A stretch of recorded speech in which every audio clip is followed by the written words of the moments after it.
Assalamualaikum guys. Apa kabar semuanya? Semoga baik-baik aja ya.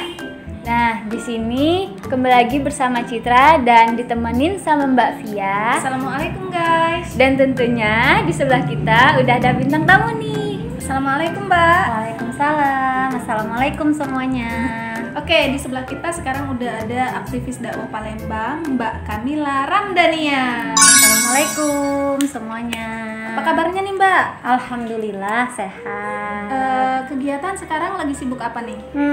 Alhamdulillah sekarang ibu rumah tangga, terus juga sibuk berdakwah. Alhamdulillah, Masya mengurus Allah. 2 putri, mengurus rumah dan sebagainya. Masya Allah, luar biasa ya teman-teman kegiatan beliau ini. Oh iya Mbak, pada pertemuan kita kali ini topik kita tentang kodrat wanita muslimah dalam Islam.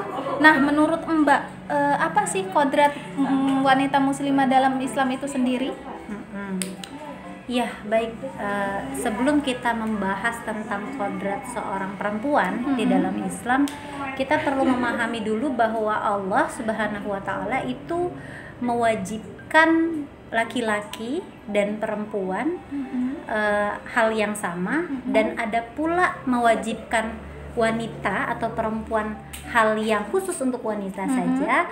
Ada juga kewajiban yang hanya dikhususkan untuk laki-laki gitu.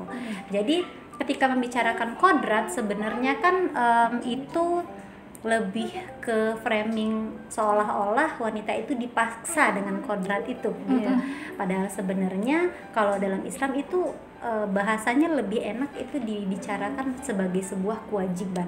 Karena kalau kewajiban, maka seorang perempuan itu akan mendapatkan pahala darinya. Artinya tidak serta-merta dia melakukan itu secara terpaksa terus dia rugi gitu ya, rugi waktu, rugi finansial dan sebagainya, enggak. Tapi perempuan mendapatkan pahala atas itu. Nah, sebelum ke sana kita akan membahas dulu bahwa setiap manusia, baik dia laki-laki maupun perempuan, mereka dibebankan kewajiban yang sama oleh Allah, yaitu bertakwa gitu ya. Jadi kewajiban yang sama-sama dibebankan untuk laki-laki dan perempuan itu adalah ketakwaan. Mau dia laki-lakinya gagah, mau dia laki-lakinya enggak gagah, atau perempuannya itu cantik atau enggak cantik, atau perempuannya ini lemah lembut ataukah enggak lemah lembut, semua sama dibebankan kewajiban takwa kepada Allah. Artinya Allah hanya melihat dari ketakwaan. Sebagaimana Allah katakan, sesungguhnya aku ciptakan manusia itu bersuku-suku, berbangsa-bangsa, dan yang membedakan mereka hanyalah ketakwaan gitu ya. Itu sama, porsinya laki-laki dan perempuan itu sama. Nah, ada lagi kewajiban yang Allah hanya khususkan untuk perempuan, dan ada yang Allah khususkan untuk laki-laki. Karena di sini pertanyaannya adalah untuk perempuan, maka yang laki-laki kita hanya sekilas saja, seperti misalkan mencari nafkah gitu ya, menjemput nafkah, terus mendidik anak juga kalau dia sudah berkeluarga. Kalau dia belum berkeluarga maka adik-adiknya yang dididiknya gitu ya, kalau dia punya adik-adik perempuan. Ibunya, kalau seandainya ibunya belum bertakwa maka laki-laki wajib mendakwahkan ibunya. Nah, itu laki-laki. Tapi kalau perempuan, karena kita berbicara tentang perempuan di sini, maka perempuan diwajibkan oleh Allah yang tidak ada di laki-laki diwajibkan. Maka perempuan diwajibkan pertama, kalau dia belum menikah maka dia wajib menjaga dirinya. Dia wajib menjaga dirinya, baik auratnya, karena kan perempuan ini auratnya, kalau kita bahas tentang aurat itu dari seluruh tubuh kecuali wajah dan telapak tangan. Nah, menjaga auratnya, menjaga izah dan ifahnya ya, harga diri serta kemaluannya. Terus dia juga nggak boleh serta-merta bercampur baur dengan laki-laki yang bukan mahram gitu ya. Itu adalah kewajiban yang dibebankan kepada perempuan atau wanita. Nah, bagaimana kalau misalkan dia sudah menikah? Maka kata Rasulullah, seorang wanita yang dia sudah menikah, maka kewajibannya tidak lagi kepada orang tuanya, yaitu bergeser kepada suaminya. Jadi taat kepada suami. Nah, taat kepada suami itu bagaimana komunikasi si suami dengan istri. Kalau seandainya suaminya ridhonya si istrinya ini mengurus rumah, mencuci bajunya, menyetrika bajunya, menyiapkan semua keperluan, makanan dan sebagainya, maka itu adalah taatnya seorang perempuan kepada suami gitu. Maka tapi kalau seandainya si suaminya itu ridhonya si istrinya ini udah kamu nggak usah lah nyuci gitu ya, kamu nggak usah masak gitu ya, nyuci laundry aja gitu misalkan ya, nyetrika laundry aja gitu ya, atau ini saya siapkan ART untuk masak dan sebagainya, kamu mendidik anak saja, ya berarti itu pahala baginya gitu. Taat kepada suami itu pahala baginya. Maka taat kepada suami di sini itu tergantung bagaimana setiap rumahnya gitu ya, komunikasi suami istrinya. Kita nggak bisa samakan satu rumah dengan rumah yang lain karena itu berbeda. Jadi taatnya suami itu tergantung bagaimana suaminya ridho kepada istrinya gitu. Nah, terus setelah itu apalagi, maka kewajiban seorang perempuan kalau dia sudah menikah, maka nanti kelak pasti akan ada yang namanya hamil, ya kan? Mengandung, melahirkan. Maka perempuan kalau sudah menikah, dia akan bergeser kewajibannya menjadi ummun warabbatul bait. Ummun warabbatul bait itu apa? Manajer rumah tangga. Keren nggak? Keren. Jabatan kita keren. Iya.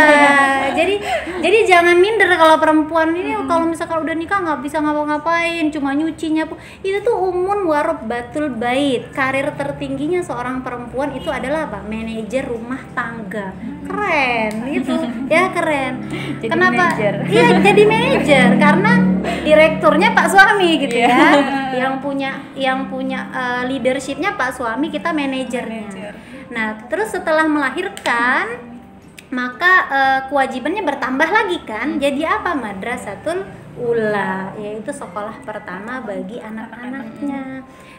Dialah yang pertama kali mengajarkan berjalan, dialah yang pertama kali mengajarkan berbicara, mengajarkan bersikap, mengajarkan menutup aurat dan sebagainya.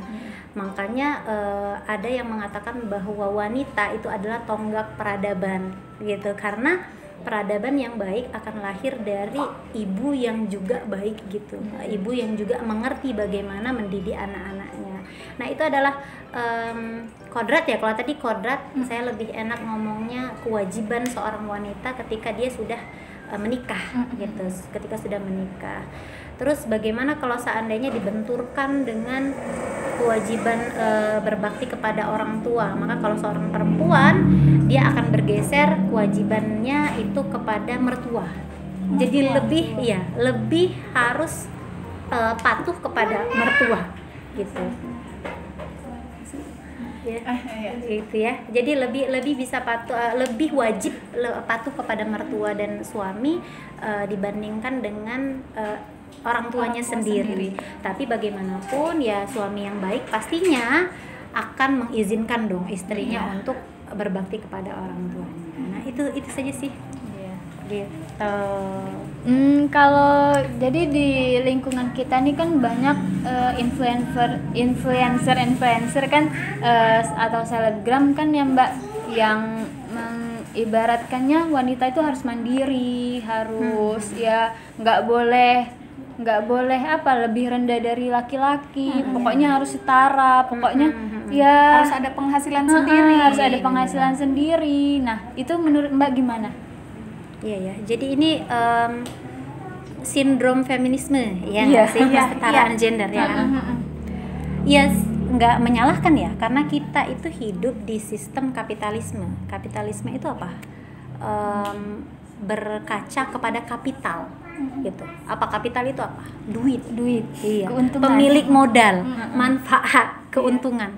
Maka semua yang dilihat itu adalah berdasarkan materi gitu. Maka tadi perempuan yang dia tinggal di rumah, menyuci, ngurusin suami, ngurusin anak, itu tuh kayak ibaratnya terkukung dan nggak menghasilkan apa-apa. Karena memang sistem ini memaksa wanita untuk terlihat prestis itu dari materi gitu. Padahal kalau kita menelisik ya ke belakang, feminisme itu lahirnya kan dari peradaban barat.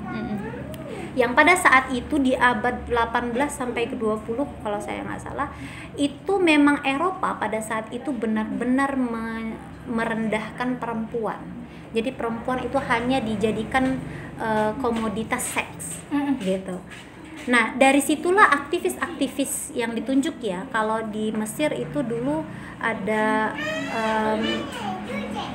Lord Crown kalau nggak salah, dia ditunjuk sebagai aktivis feminis yang untuk menghancurkan Islam gitu ya.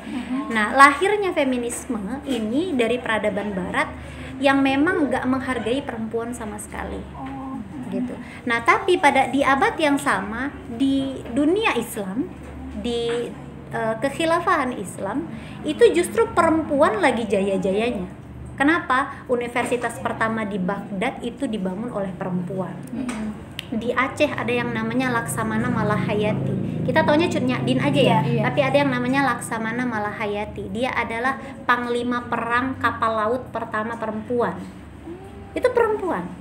Ada juga Maryam Al-Astrulabi yang penemu GPS ya, konsep kompas pertama, itu perempuan. Di saat yang sama Eropa justru merendahkan perempuan. Perempuan hanya dijadikan komoditas seks saja.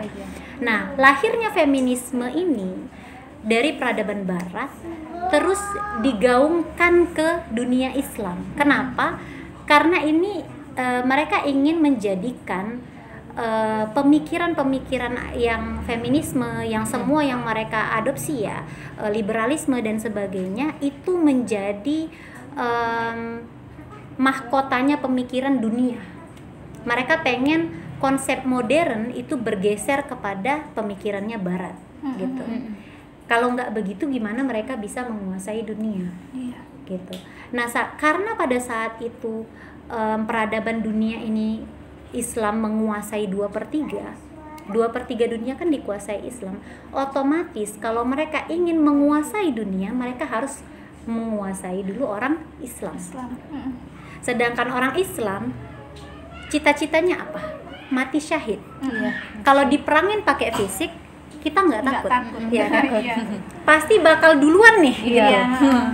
Kalau lu mau nyerang gue pakai fisik, yuk gue tantang, karena gue memang tujuan gue mati syahid, ya kan? Nggak mempan gitu loh.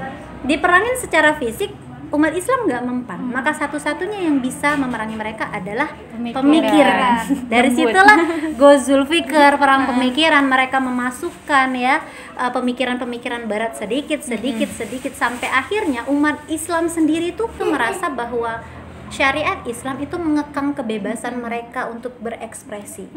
Niqab itu benar-benar dikatakan bahwa mengekang hak asasi perempuan untuk menunjukkan mukanya. Hijab dikatakan bahwa itu adalah mengekang kebebasan berekspresinya perempuan gitu. Maka pada saat khilafah runtuh, Mustafa Kamal Atatürk bersama tadi Lord Crowe yang kata saya bilang itu jenderal yang memimpin para aktivis feminis, membawa paham Barat untuk orang-orang Islam, sehingga orang-orang Islam sendiri merasa anti dengan syariat. Kayak gitu. Ngerasa malu gitu. Padahal jauh sebelum itu Islam itu sangat menghormati perempuan, ya, sangat memuliakan perempuan. Bahkan perempuan itu dipandang benar-benar istimewa gitu. Hak-haknya pun sangat istimewa perempuan itu. Dan tidak sembarang perempuan itu bisa misalkan bercampur baur dengan laki-laki. Tapi Barat berhasil membuat yang namanya pencampuran laki-laki dan perempuan itu sebagai suatu hal yang sangat modern. Gitu. Kayak keren banget gitu. Nah, kalau tadi pertanyaannya gimana gitu ya, maksudnya perempuan dianggap harus mempunyai penghasilan sendiri, harus mandiri dan sebagainya. Kita telisik dulu bahwa kesetaraan gender dan feminisme itu lahirnya dari peradaban Barat. Sedangkan kita Muslim seharusnya tidak boleh mengambil paham itu. Gitu. Tidak boleh, haram hukumnya. Kenapa? Karena dalam Islam yang menjadi tolak ukur kita berbuat itu kan adalah halal haram, gitu ya. Iya.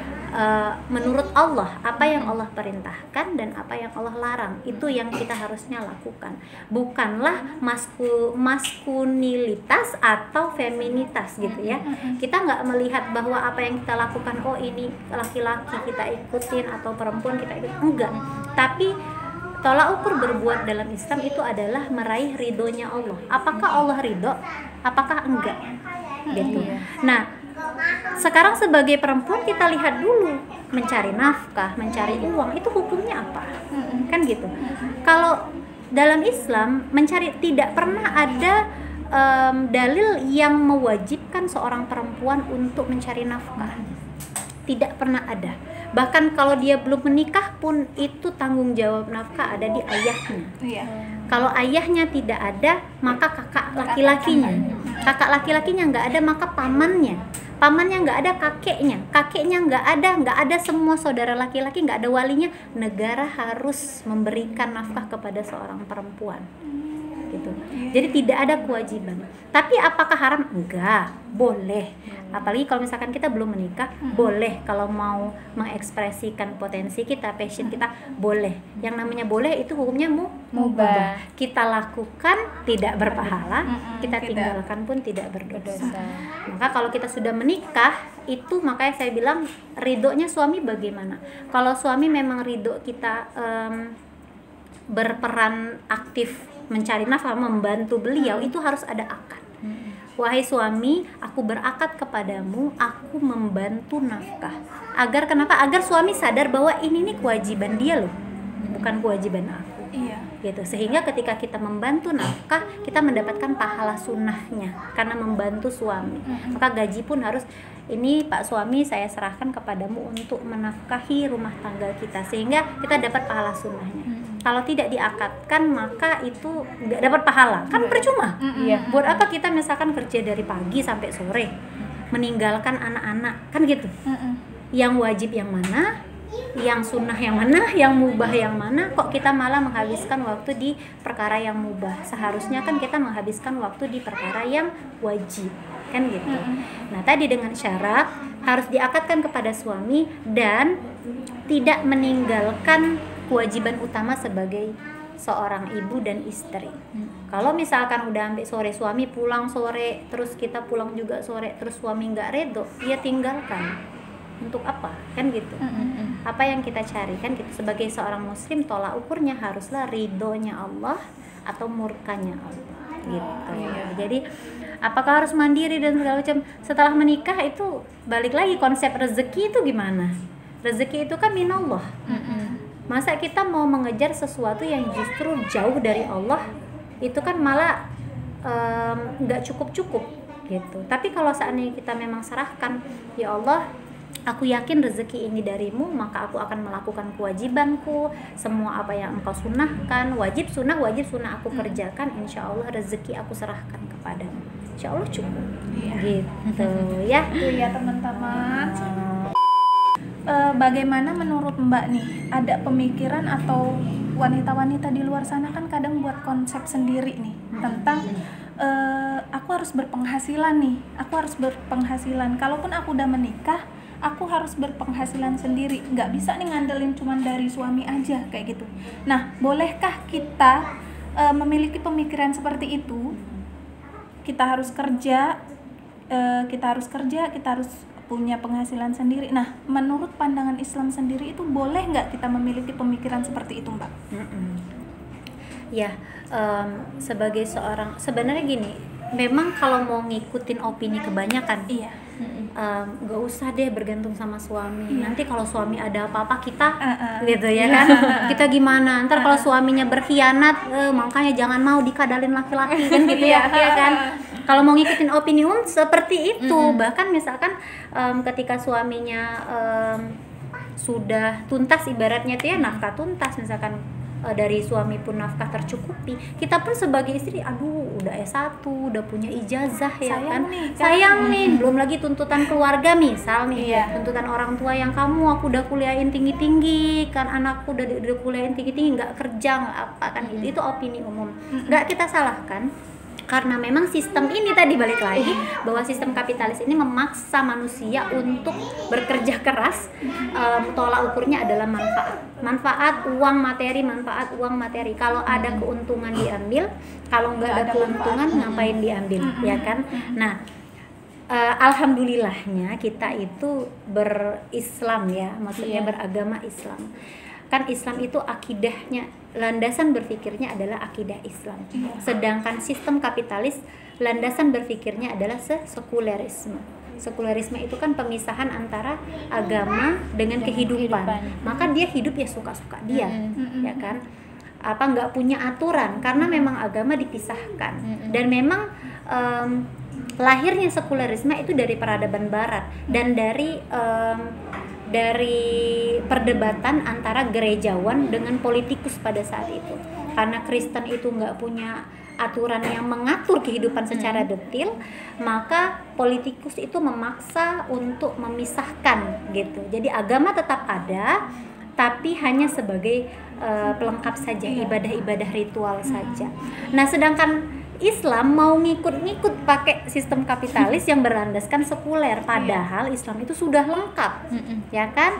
Allah katakan kan udkhulu fis-silmi kafah, masuklah Islam dalam keadaan menyeluruh gitu. Berarti Allah tuh sudah menjamin bahwa Islam itu tuh ada semua. Lah kita mau ngikut-ngikut si kapitalis, berarti kan nggak cocok nih, nggak matching. Ibaratnya sistem kapitalis itu ibu tirinya, Islam ini anak tiri, nggak cocok gitu ya. Nah, sedangkan kita udah tahu bahwa Islam itulah yang sebenarnya ibu kandung kita gitu, yang memang lahir dari aturannya itu lahir dari Allah sendiri gitu ya, yang memang paling tahu kebutuhan manusia gitu. Masa aturan yang dari Allah itu mengingkari kebutuhan manusia? Kan enggak, pasti akan sesuai dengan fitrahnya manusia. Nah, maka sebagai seorang muslim, pemikiran seperti tadi bahwa harus punya penghasilan sendiri, terus harus mandiri dan sebagainya, nggak salah juga dikatakan bahwa kita mau penghasilan sendiri. Tapi konsep kita memahami rezeki tadi ya, yang saya sudah bilang tadi, konsep kita memahami rezeki itu bahwa rezeki itu kan minallah, datangnya dari Allah. Maka bagaimana kita menjemputnya itu harus sesuai dengan maunya Allah gitu. Nggak mungkin kita menjemputnya sesuai dengan maunya kita.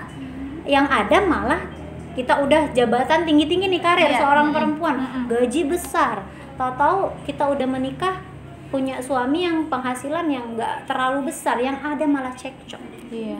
Ya kan? Sang suami merasa bahwa dia dikecilkan gitu, maka yang ada cekcok. Atau ya udah kita ikut milenial saat ini kan biasa tuh, penghasilan laki-laki lebih kecil daripada perempuannya. Atau suami yang mendukung istrinya berkarya itu adalah suami yang bagus segala macam lah. Memang benar.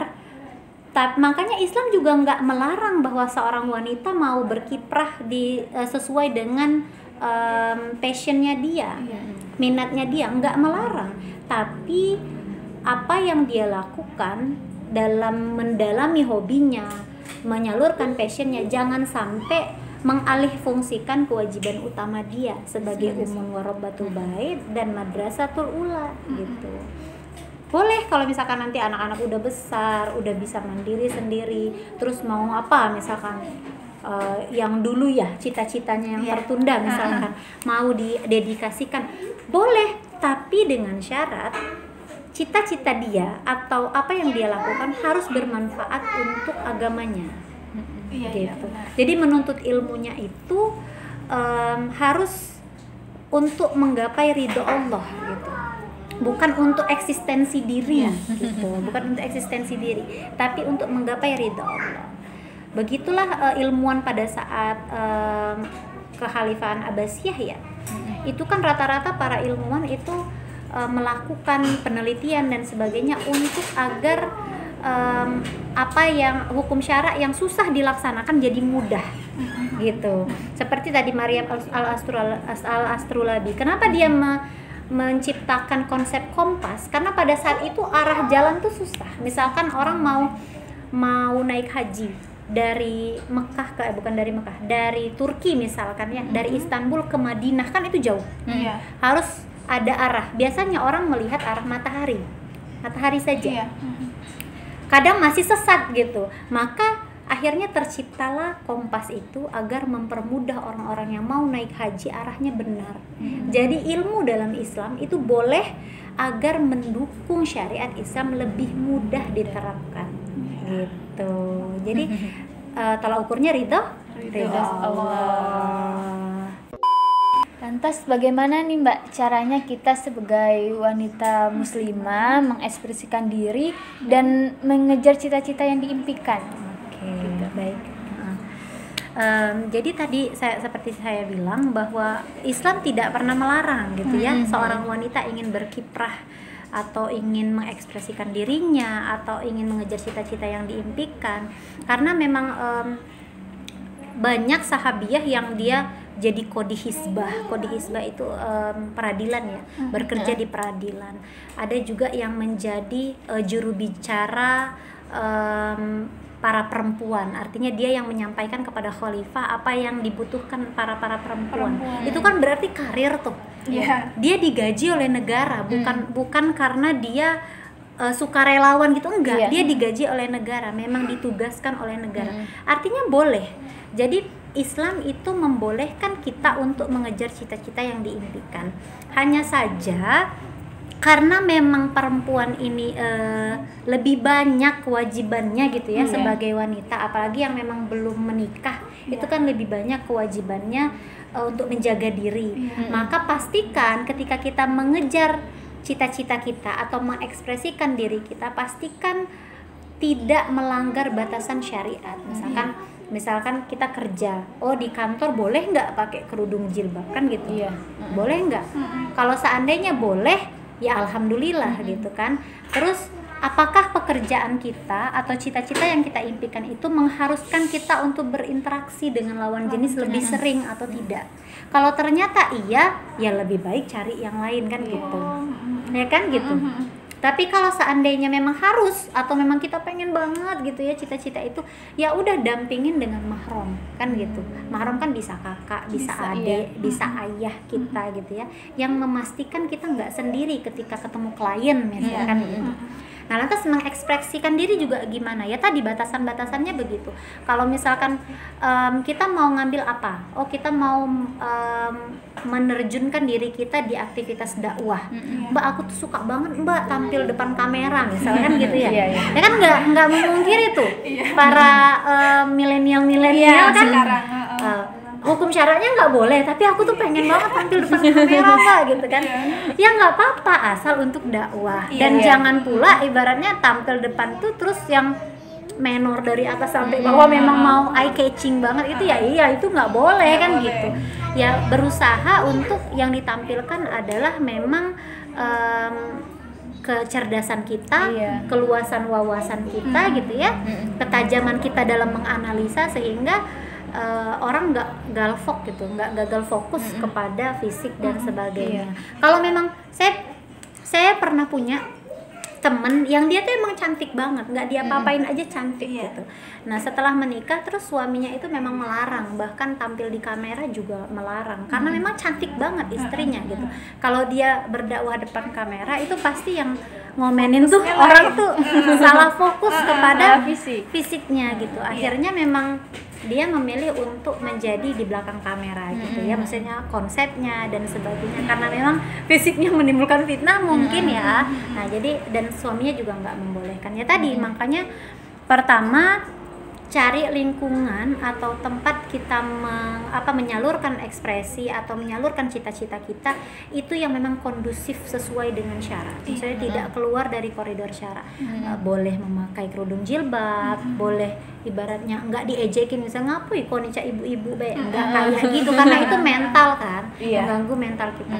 Nggak kayak gitu. Terus dipastikan tidak terlalu sering berinteraksi dengan lawan jenis, sendiri ya, maksudnya sendirian.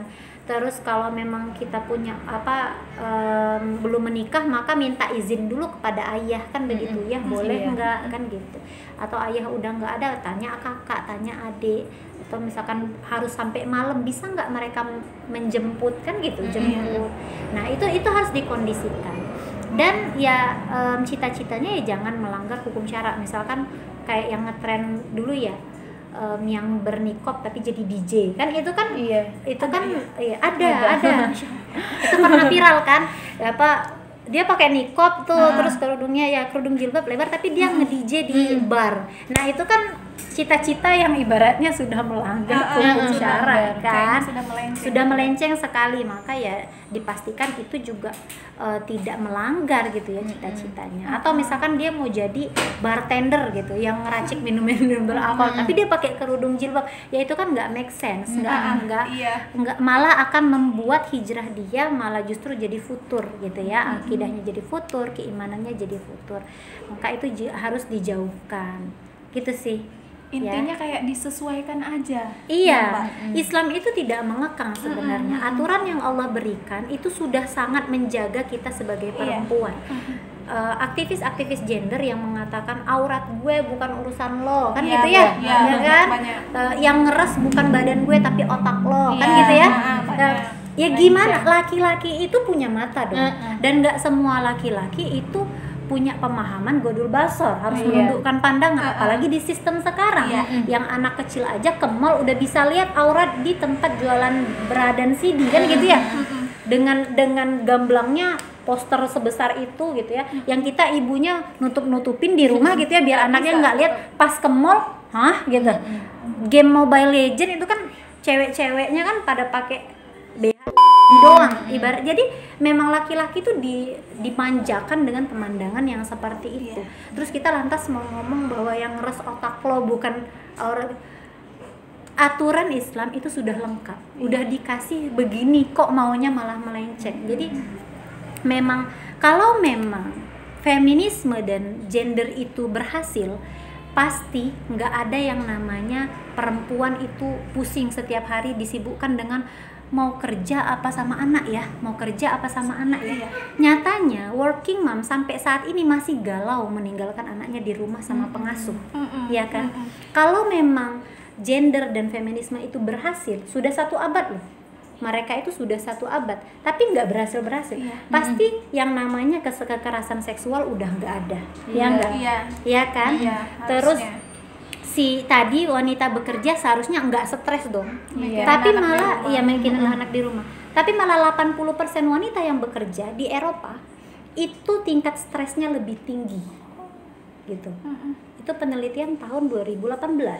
Karena feminis tadi ya Mbak? Iya, karena dia wanita itu dituntut untuk bisa berkarir dan sampai rumah juga dia nggak boleh capek, karena ngadepin anak kan, harus on point terus gitu. Nah, akhirnya mengapa 80% rumah tangga di Eropa yang perempuannya bekerja itu gagal?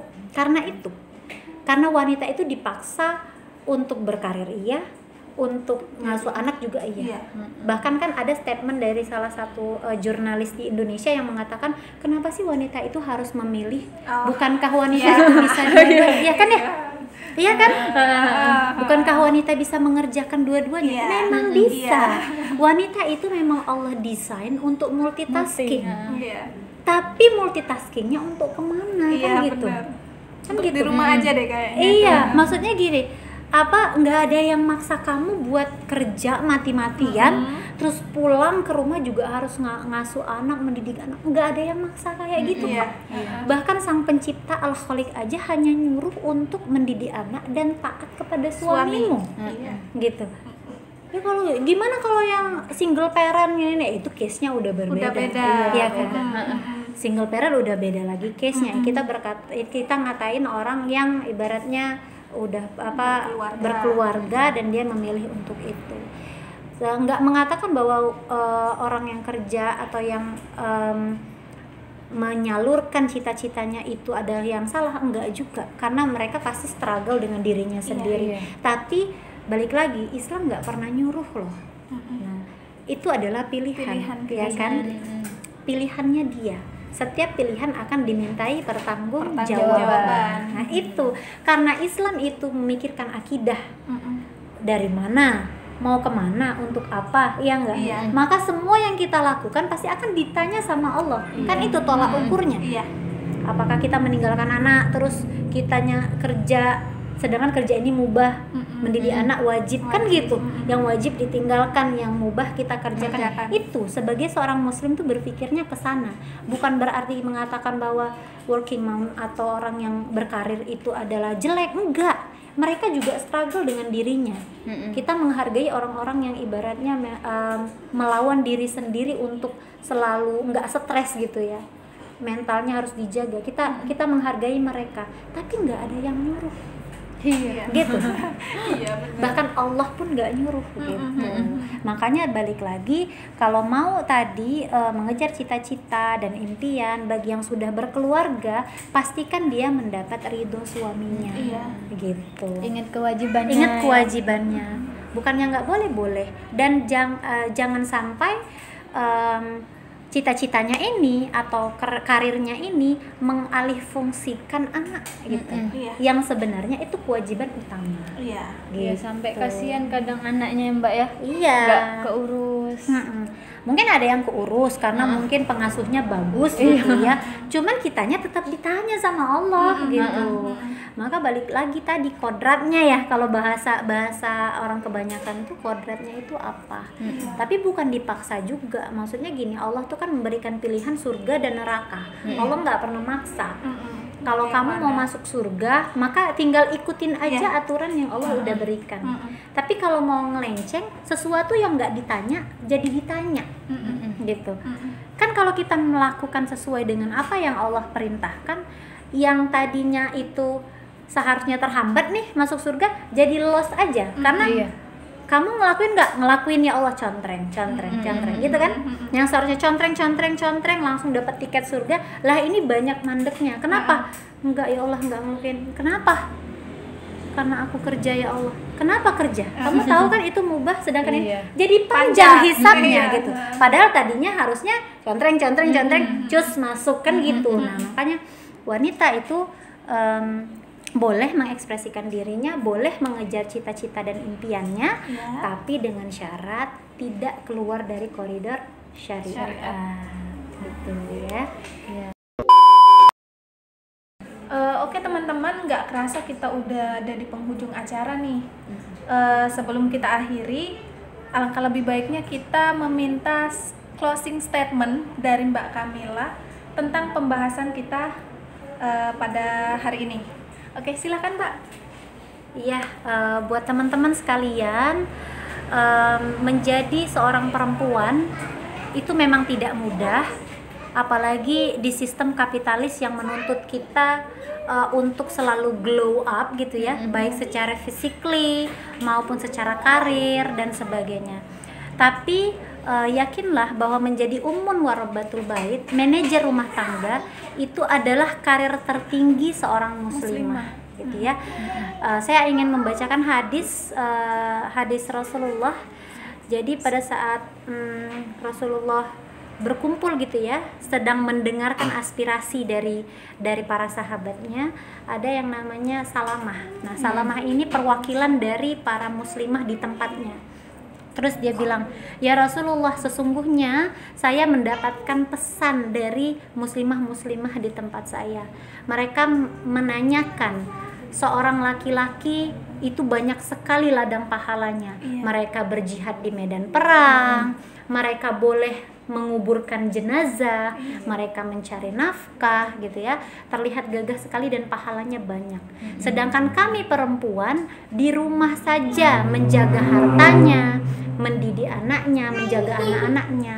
Kami ingin ya Rasul mempunyai pahala seperti laki-laki gitu.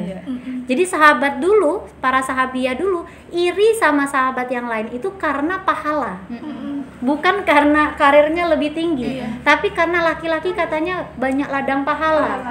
Sedangkan kita cuma nungguin anak sama hartanya doang. Pengen juga punya pahala seperti itu. Nah, Rasulullah katakan, Rasulullah menjawab, pernah nggak kalian mendengar pertanyaan seperti ini dari seorang perempuan, kata Rasulullah. Tidak pernah kan? Wahai Salamah, kata Rasulullah, sampaikanlah kepada muslimah-muslimah di tempatmu bahwa perempuan dari dia mengandung anaknya 9 bulan, kata Rasulullah, itu mereka mendapatkan pahala yang sama seperti laki-laki berjihad di medan perang dan sambil berpuasa. Laki-laki kalau berjihad di medan perang belum tentu sambil puasa, tapi perempuan dengan mengandung 9 bulan anaknya, maka itu pahalanya sama seperti jihad di medan perang sambil berpuasa. Masya Allah ya. Tidak puaskah kau Salamah, kata Rasulullah, ketika perempuan merasakan sakitnya melahirkan, setiap sakit yang dirasakan pahalanya itu para malaikat tidak pernah melihat pahala seterang dan sebesar itu, kata Rasulullah. Tidak puaskah lagi Pak wahai Salamah, ketika dia sudah lahir anaknya dan dia menyusui anaknya, setiap satu sedotan, satu tegukan yang ditelan oleh anaknya itu bernilai 1 pahala. Bayangkan kalau misalkan anaknya sampai begadang nyusuinya, itu berapa tegukan, berapa tetesan yang diminum, maka banyak kan pahalanya. Tidak puaskah lagi setiap perempuan yang dia bergadang atas suami dan anak-anaknya yang sakit, maka pahalanya seperti membebaskan 70 budak.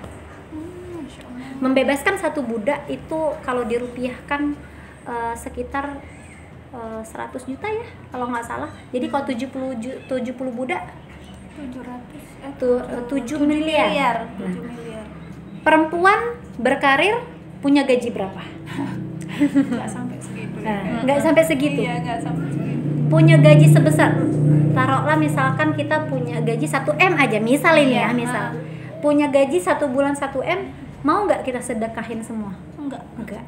Ini kita dengan bergadang, ya kan? Begadang, ngurus anak sama suami, itu pahalanya seperti membebaskan 70 budak, bersedekah 7M, gitu loh. Iya.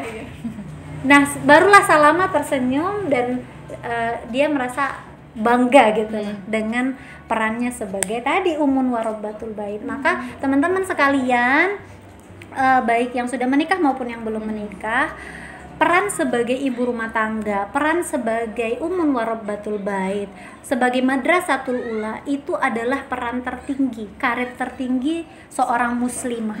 Maka kita harus berbangga diri, bersenang hati mendapatkan amanah ini, karena Allah memang menyiapkan pahala yang sangat luar biasa besar. Masya Allah.